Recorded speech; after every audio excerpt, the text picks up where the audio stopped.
Welcome to Dependable Flame, where we explore vintage petrol lighters, ashtrays, tobacconiana, and other useful mechanisms. Make yourself at home.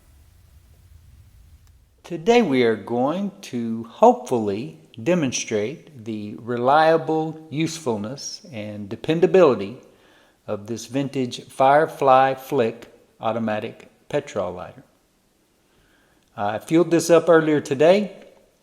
I had told you when I ended the last video that we would make a video for this tomorrow, but after picking the lighter up and igniting it the first 5 times that I hit it, and I think a total of like 7 out of 8 times that I spun the wheel, I decided to go ahead and make this video today. These Firefly Flick petrol lighters are some of the more cool aluminum block petrol lighters that you are going to find. A true semi-automatic lighter that you actuate and it lights, but you still need to lower the snuffer to put out your flame. This lighter is marked extensively on the screws on the base. The bottom one there you see says General Research Company, patent, pending. The pending is abbreviated.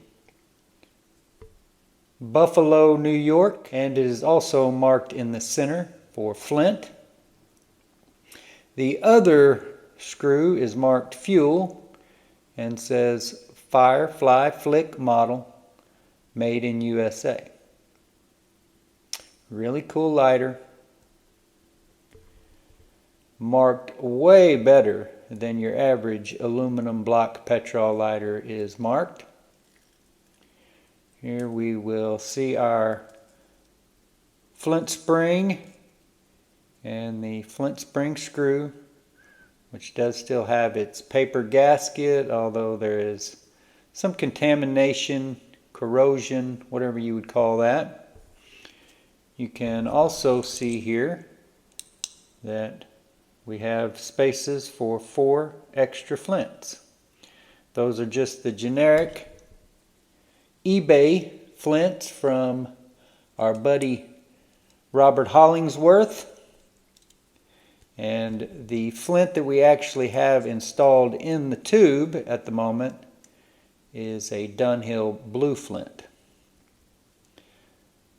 The fuel cap is hardy, but nothing special. Just a plug. It is knurled, just as the flint screw is knurled. Got our file wheel here that interacts with the snuffer. We've got a windscreen cut out on each side, which you can see through there. But on the front, we just have a facade that appears to be part of the windscreen. Those are just notches cut into the aluminum.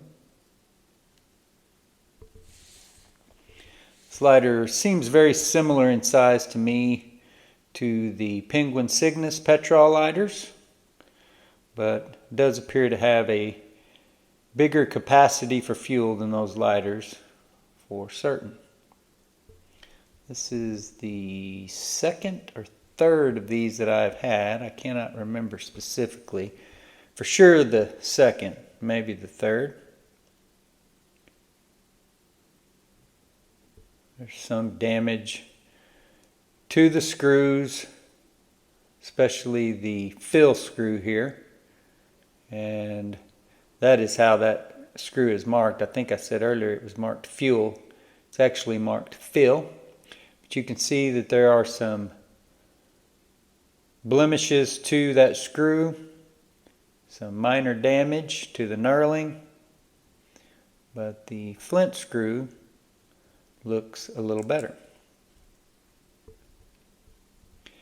Now I mentioned the Dunhill blue flint that is in this lighter, and which seems to have it operating reliably and dependably.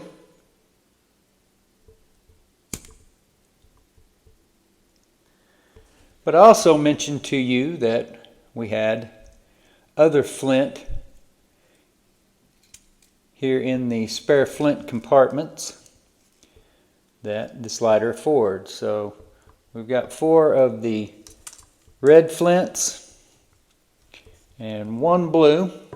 We are going to leave those 4 red flints there untouched, unground, so that we can put them back in there as spares when we sell it.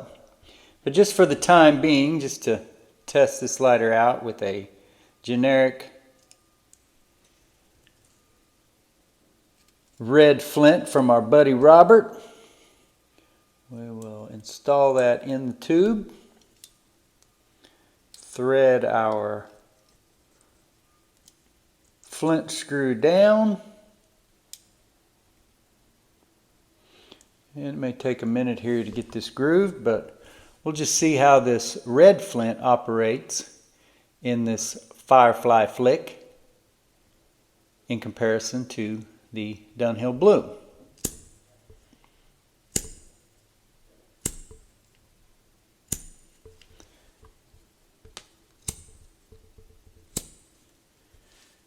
And we've got spark.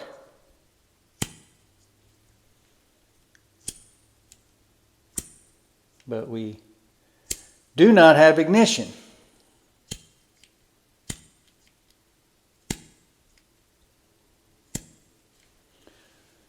So as of yet, it has not lit at all with this red flint. Let's pull the flint out of here and take a look at it. That's the unground end. You can see the other end has begun to be ground into the oval shape that it needs to be, but not quite there just yet. We're going to drop a second red flint down here and see if we can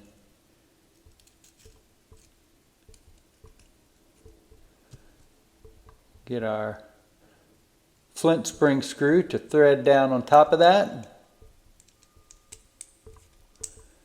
We talked about this before. This is definitely not the ideal way to operate an old Petrol lighter. I don't believe that putting 2 flints in there is actually getting the lighter into working condition. But we're going to try it out here just to see if it helps.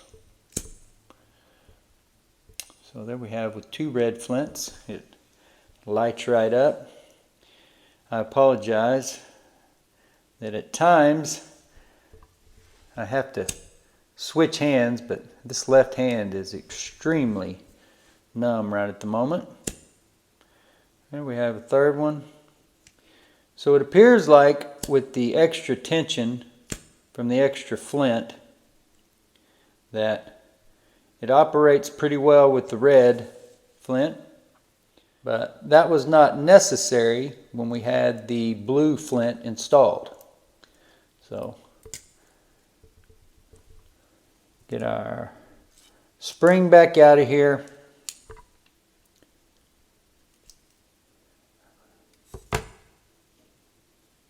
There's the flint that did not get ground. That was the second one. There's the flint that was in the tube.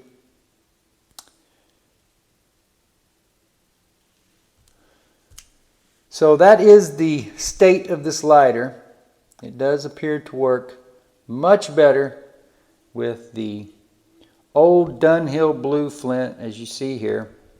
It's the last one that I have that I wouldn't have to go steal out of another lighter.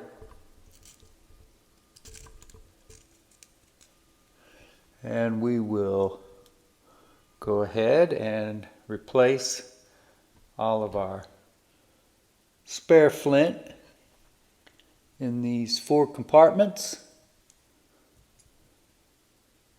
So when this lighter is sold, it will come with the 4 spare flints, which would give you plenty to double up in there once the blue flint is gone.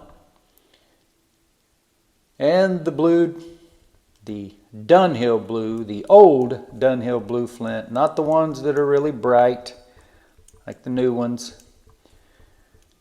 The sort of dull looking blue, the old stock Dunhill blue flints that do seem to have a superior spark. And there we see it light right back up with the Dunhill blue. Until next time.